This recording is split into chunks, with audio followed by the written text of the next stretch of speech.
धन्यवाद आप लोग आशीर्वाद ऐसे ध्यान में रखिए। बहुत धन्यवाद हाँ भैया सब जन के दीजिए लगा बड़े अपने शिल्पी ना मान सकते हैं।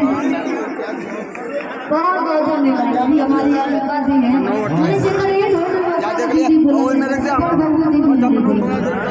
शिल्पी बोलिए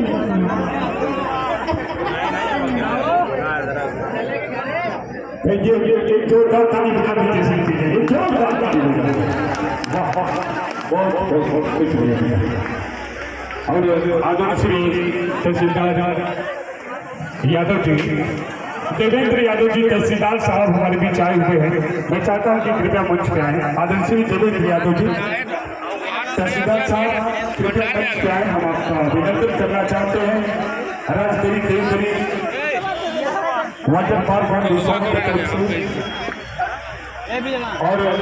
आदरणीय श्री आशीष पाठक जी मंडल अध्यक्ष, आदरणीय श्री आशीष पाठक जी मंडल अध्यक्ष माननीय महोदय, कृपया आप भी मंच की शोभा बढ़ाएं। राजगिरी देवगिरी वाटर पार्क के ऑनर भाई आकाश यादव जी आपका स्वागत अभिनंदन करना चाहते हैं। आगे भी भैया बीच में आइए, मंच के बीच में आइए। हेलो